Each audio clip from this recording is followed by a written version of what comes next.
to you viewers, and you're welcome on another episode of Opinions Now on Opinion Niger TV. This is a program that spotlights issues across politics, policies, events and happenings around the country Nigeria. Today on the program, we'll be looking at three major issues that have been making the rounds in recent times, and I have two wonderful guests in the studio here who will be helping me dissect these issues and doing justice, sharing their opinion on the program. My name is Ezra Ajiboye and I'm your host for today. Today on the program we'll be looking at three trendy issues, like I said, that have been making the rounds in the society. One is Nigerians and fraud. Recently we've had many cases of Nigerians across the globe involved in different levels of fraudulent activities. Second, we'll be looking at the protests in Nigeria by Nigerians. Looking at the Revolution Now protest, several protests by IPOB in and outside Nigeria, and many other issues around protests in Nigeria. And the third issue for today is youth inclusion in national politics. Recently, the Federal Executive Council was formed and inaugurated by President Muhammadu Buhari. How many of these people are youth? How many of the political appointments made in recent times have actually captured youth inclusion? These are more we'll be looking at. With my guests, we have Onilogu Bolanle, you're welcome on the program. And we have Eno Bongudo, you're welcome on the program. Thank you very much. Now let's start with you, Eno. Nigerians are fraud. Recently, one of the good faces of Nigerians abroad, talking about Jidena, the American musician with a Nigerian background, spoke about Nigerians being very smart is why people consider them fraudulent. The question is, do you think Nigerians engage in fraud because we are over smart? Every society has its own bad side. So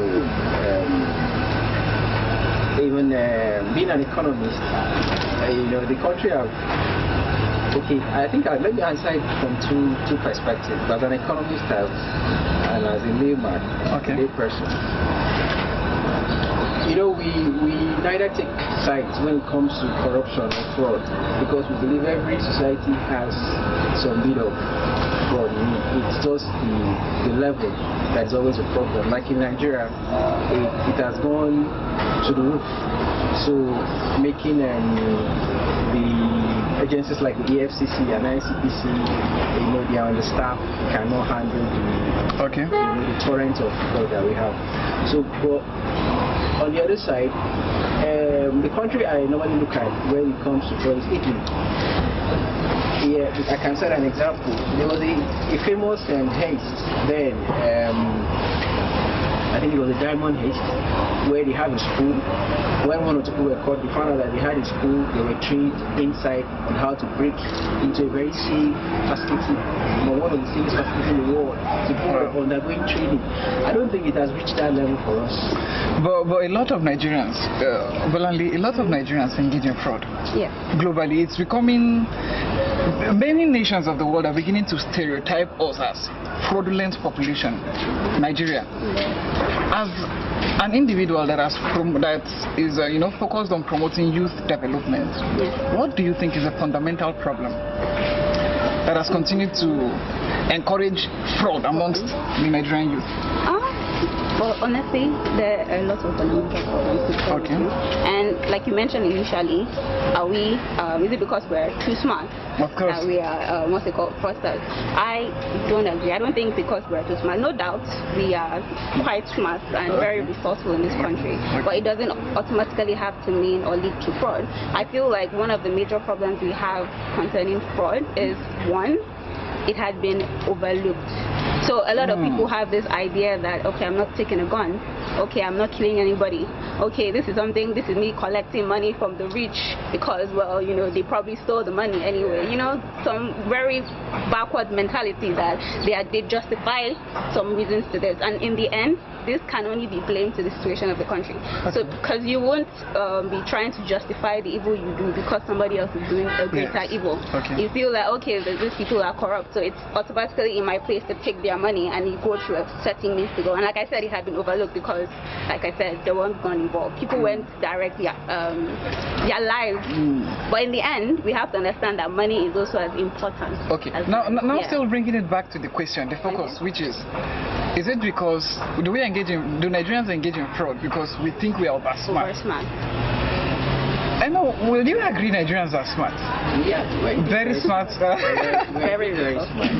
Okay. She used a word just now. She said very resourceful. Anyways, semantics won't go there. Now, what is the way forward? You're saying, talking earlier, you mentioned the fact that people feel because they're not holding guns to anyone's head, it's actually going to be overlooked, or it's not that they justify it. That's what they used to justify it. There's this 419 scheme, which is the basis for the fraud anyways. And one of the stories making the round is if the Westerners are paying back for the slavery they engaged forefathers. Do you think that's a justifiable excuse for engaging in fraud? It's not. It can be. I'd like to look at the economic side of it. Like she said, there's huge, massive unemployment. Most economists will stop using the unemployment data in Nigeria because nobody trusts it. They tell you unemployment is 20%, 15%. Nobody will stop. We check most recent research works on economics. We don't even work on unemployment again. But we have to admit that the unemployment issue is a disaster in Nigeria.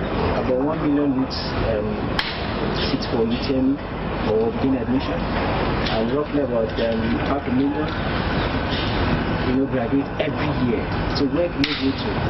So other countries have started bearing the brunt for this, and that's what you're seeing. So it's majorly an economic issue. Probably I might be biased from my background, but it's mostly an economic issue. Okay. If I could, add to that, I think another aspect to look at it from is, somebody brought to my attention that all the names that were mentioned on this fraud list majorly are men. Not even the Igbo part, just that the fact they are men. And then I'm not going to any, don't worry, but she mentioned that then clearly there's a problem. So there's this unnecessary pressure that they put on the male figure in Nigeria. And so because as bad as the country is as well, imagine coming out of school, no job, nothing, and then you have a family that is telling you somehow you're supposed to magically carry all the burdens of the household and somehow, do what you have to do. Nobody's questioning how you're doing it because they don't care. It's almost necessary that you have to do it. It's inbuilt, it's inborn. You don't have a choice. And so this is another justification they give themselves, and they're like, I have to do this. My families are, I have to ensure that my mother, my wife, my children are living the good life. And if I have to steal to do that, then so be it, because this is a position that I have to, I have to take that unnecessary pressure. I feel like. Now, it's a problem. This is not just about Nigerians living in Nigeria. It has to do with Nigerians globally, wherever they are globally. We have security apparatus whose main mandates are to arrest cases of fraud and economic crimes, including the EFCC and the ICPC, among others. The Nigerian police too has such mandates. Do you think... There are presidential panels too. There are presidential panels too. Okay, so do you think... Now, if we're just talking about fraud, we're not just talking about the surface or we're not stereotyping it to Yahoo or internet fraud. We're also talking about general corruption. You understand? So if you're basing it, before I ask my question, let me just put this. If you're basing it on joblessness, how about those people that are holding position of public trust let me answer that. And still engaging That's an important in fraud? Okay. I had a meeting some 2 days ago and we talked about this. I love looking at the economic side of it. And as a matter of fact, unemployment in Canada is about 1-2%. So I like basing my reasons with facts, and when you look at it, the corruption in these clients are quite very good, and the security agencies are able to nip it in the bud or trace it. So, but the problem we're having here is purely economic issues. So you asked about the guys working, what's their own? Yes. It's inflation. Simple. It's inflation. Unemployment, inflation. For the guys working, you have inflation is roughly 12-15% thereabouts. Okay. And then your incomes don't grow. Your incomes are stagnant. Okay. So you've been receiving 100,000 naira. You've been receiving for the past 5 years. But inflation keeps going up. Do you know what it means to be having? So if we use there's a formula we say in maths, the 70% rule. So for us to double inflation by 15% or 12%, it will take about 6 years. So let's say in the next 2 years of Buhari's administration, inflation or the general price level must have doubled. That's 100%. Increase. So it's crazy. So you have kids in school, you have electricity bills, and like she said, the cultural background. We take care of our people back at home in the villages. You have extended family. You have to send back. Yeah, you have to send back. So there's a lot of pressure. You're fueling your car, you're doing so many things. Your income is stagnant, but price level keeps going up. So what do? And then you have a budget in front of you for your ministry to approve. The contractors are going to be your people. You understand? So the materials to be bought are going to be sold by your people, your cronies. Okay, but talking fraud, we've been discussing fraud for close to 10 or a little over 10 minutes, and I've not heard where greed come in. Yeah, no, that's I agree. I've always seen fraud to be the fruit of greed. But now we've looked at the issues basically. Okay. I'd like to jump in on that. Okay. See, human beings are the same everywhere. You understand? You go to the airport to see how Nigerians are around you. They want to beat lines. They want to take their cars to the tarmac, to drop them in the tarmac while they just climb up to it. But once they reach the white man country, they behave. Everybody stands in queue, stands in line. So what makes that is the system. You understand? Human beings are the same everywhere. If an American comes here and sees the way the system is, nobody checks. He'll take advantage. Stops you, and they take advantage of it. The systems allow it. Okay, so it's the Nigerian system. Okay. I agree that of course the system has a lot of blame to take. I also think that it's also justification, as I mentioned, like when you justify everything. Because to tell you the honest truth, you might have a definition of greed and I might have a separate definition. Exactly. There is a general but you agree with me, definition. Self-centeredness. Yes. But there is a general dictionary definition. Okay. But when we put examples to it, Okay. you might try and defend your aspects, I might try and defend my aspects. Now we've looked at the issue. Moving forward, what would you say is the proper channel to curb this high-level engagement in fraud, particularly internet fraud? Coming from the development sector, I still, of course, it has to do with, we have to take it step by step. Okay. Honestly, if we're going to look, we have to ensure that laws, policies that are put in place to actually, stop this, and they're actually also implemented, because we have a lot of policies in Nigeria. Yeah, we have this. Basically, we have problems with implementation. But then we have problems with implementation, and in a way, I kind of approve of the whole airing of dirty laundry when they brought out the list. I know that there are other names that are yet to be included, but when the names are brought out like that, when they see that there are repercussions to these things that you do, that because you might not be repercussion in your country, the fact that you take it out in a different country, there are repercussions. And so even in Nigeria, we can start following that same step. And I know that the government, there are some certain people that they identify, EFCC, and they are doing their job, no doubt. But we have to take it a step further, because the level, the process they are giving to it and what we're seeing is too different. They need to put more effort into stopping it, especially at the federal level. The workers that, as you have mentioned, there has to be a way to regulate the system. Because aside the people, we need also to regulate the system. And then the people also themselves have to know how to question and demand for accountability. Okay. Basically, we need mind reforming. Yeah. What do you have to add to that, before we move on? Yeah, from the point I reached, the solution is clear. It just needs effective government. That's all. You understand? We need to fight unemployment and we need to fight inflation. And the solutions are clear. The role of inflation fighting is for the CBN. It's clear. And then the role of creating jobs, it's for the government. Create the enabling environment, or in the African sense, you can even engage in private sector activities. So that's it. Okay. Now moving forward, we're talking about protests in Nigeria. In recent times, there's been numerous protests with heavy backlashes. Talking about a revolution now, whose leader is still in detention. And then we're also looking at the activities of the IPOB, the Independent People of Biafra, the activities here in Nigeria, and there are numerous protests abroad that has caused to some levels, to some heights, a level of embarrassment to the nation. Now, let me ask you, Obolandi, do you think there's something fundamentally wrong with the way Nigerians go about their protests? We see protests in different countries. Yeah. We see how effective these things are. But trying it in Nigeria, there's always this.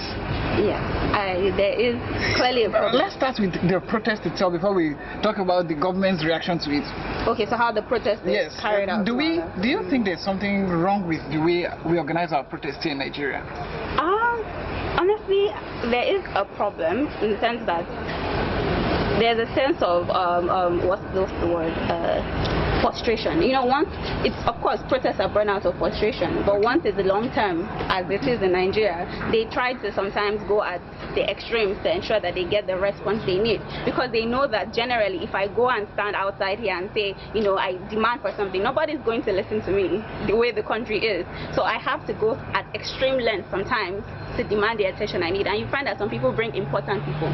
They try to find important key stakeholders to make available at the protest. But you see, some of these key stakeholders, they don't want to get their hands dirty. They don't want their names, you know, in all these kind of situations. So because of the lack of response that you get when you carry out a normal protest, as should be by your rights, you find that some people go as far as doing some extreme things, maybe getting. And does it get the job done? Does it pass the message? To tell you the honest truth, so far I don't think it might send a message, okay, but I don't think they're getting the results that they want to get. Okay. Backfire. Now, let's look at the government's reaction to protests in Nigeria. Before we start mentioning, particularly I would want us to put the spotlight on the actions of the IPOB in recent times, let's look at the way government reacts to local protests. An example is how they reacted to the Revolution Now protest. A few days to the August 5th revolution or protest, the pioneer of the protest was arrested and is still in detention till now. Do you think is government supposed to be receptive to protests is one? And is this government doing or playing the role of government when protests are held? Well, to answer that, I think I followed the Revolution Now thing when it started, and I've been affiliated to Sahara Reporters for some years, so I know the great work they do. I think the thing is, there's a lack of trust everywhere, even among the organizers of protests. Okay. Because no government can stop a protest, a real genuine protest. You can't stop it. You know, you're holding it, it's coming out there, it's coming out, you're holding it, you can't stop it. So they were quite fortunate that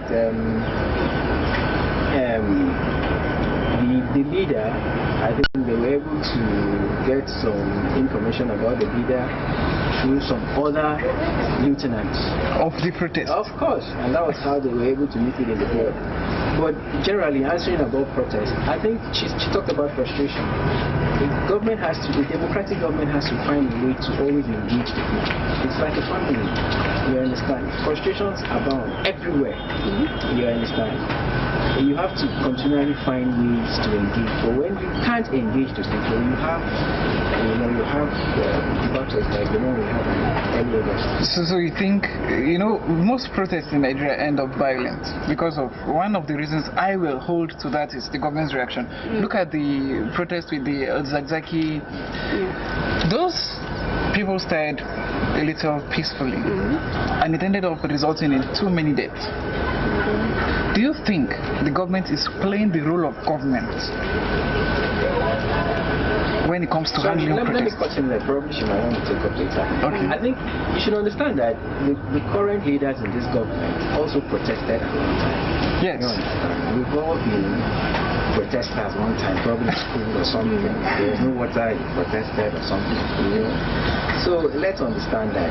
And there was this issue about definition of what a revolution is. What really is a revolution? Does it mean overthrowing the government? Those kind of things. You know? So I think the bottom line is this present administration is inept. You know, they lack quality advice. You know, so when you see things like this, I'd like to demarcate the protest. The one you talked about, the exactly was religious kind of thing. What protest is protest? No, we need to understand. Like their own, they said they've had court cases, rulings that said free this man. Someone is been accused. He's an accused person. He still has some kind of liberty until convicted. So many different courts can free him. But why is he still in detention? You know, those are signing Christians. One fear government might have for reacting the way they do, particularly in Nigeria, is if we are receptive to these protesters, tomorrow another group will come up. If we are receptive to those ones too, on the very insignificant sorry. What do you mean issues. by receptive? Receptive meaning if these people protest for a cause and we invite the leaders and have a roundtable discussion with them, on very insignificant issues, other groups will come out. And if we are not receptive to those ones, something could start there. I feel like we need to, you know, when you say insignificant, you know, to some people it could be important, to some people it might not be. So I feel like when you can't tell what is significant, but as a government, but as a government you have to answer to everybody. Now let's take a look at the tactics of protesters. Do you think protests should have, aside the fact that it shouldn't be non-violent, they should have, you know, fundamental tactics of carrying on? Look at what happened. Let's use the example of what happened in Germany, where the IPOBs, members of IPOB attacked the former Deputy Senate President, Senator Enqiries. In its entirety, that's wrong. And does that mean, and I don't know, but does it tell, what does it portend for protests in Nigeria? The same group threatened the president that they were going to attack, physically assault him in Japan. What does this portend for protests in Nigeria? Honestly, it's very worrisome because now we have the government not doing the right thing, and automatically now the people aren't doing the right thing. So, and two wrongs make no right. Exactly, it's definitely an issue, and we're starting to look, you know, a bit childlike, like a childlike country to other countries, because we clearly don't know how to handle our business properly. So I agree that yes, it's really problematic, but I feel if the government can start, you know, doing their part, automatically they can now, you know, they can go through the right measures to actually punish people that go beyond what is right. Because you don't need to be told how protests should be. There is already fundamentals for how protests should be. There are protests that have happened peacefully and have been successful.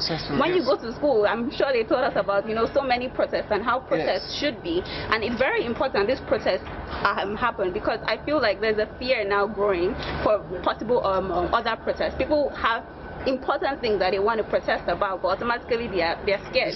Because the police now look like the people to be feared. It's no longer they are there to protect us. It's that once the police appears, they're going to, you know, we have to run away, and that is very dangerous for any country when their people are silent. So the government have to, you know, do their part to ensure that they handle protests the way it should be handled, and then I'm sure that the people would be receptive to that. And even if where they are not, then they can now put sanctions, because, you know, the foundation has been laid. So okay. So in the society, so in Nigeria, there is tension between government and protesters. That's like saying there's tension between government and people. Let me jump in. I took what she said. You see, anywhere in the world, even in Nigeria here, protest causes disruptions. Even in schools, if university students protest, it means there's disruption of lectures. You can't even enter the school. So there is no real protest. There's no middle line. So any little tip it could become violent. You understand? So there's no way that protest is good. You understand? But at least in certain climes, people are rest assured that whenever we can, when we have a reason to, we can get to the street. We need to understand the type of protest we're talking about. Okay, now, but in Nigeria today, immediately people come together and say, okay, let's go to the street for this cause. There's already this consideration, we will definitely be attacked. We are expecting it. And the government is looking again. These people want to protest. Definitely we should expect certain levels of, certain levels of aggression from them. There are even certain groups that they will tell you, would they listen to you? So go and sit down. That kind of, so it's not even the violence part. How do we remodel the Nigerian society? How do we remodel things to become the way it is, to become what is obtainable in other climes? It means the question this program will even end now. Well, briefly, let's look at it. Yeah, you understand? I think for me, the last real protest we had in this country was the fuel subsidy. Yes, 2012. Came to 11 or 12 or so. So I'm not really seeing any protest because, to be fair, a protest is a very dangerous thing to any government anywhere in the world because they have the ability to snowball. Like I said, it pops up here, you hold it, it pops up here, so it's a terrible thing. So, talking about remodeling the country, your last question, I think for me, I don't know, I might be biased because I'm into education.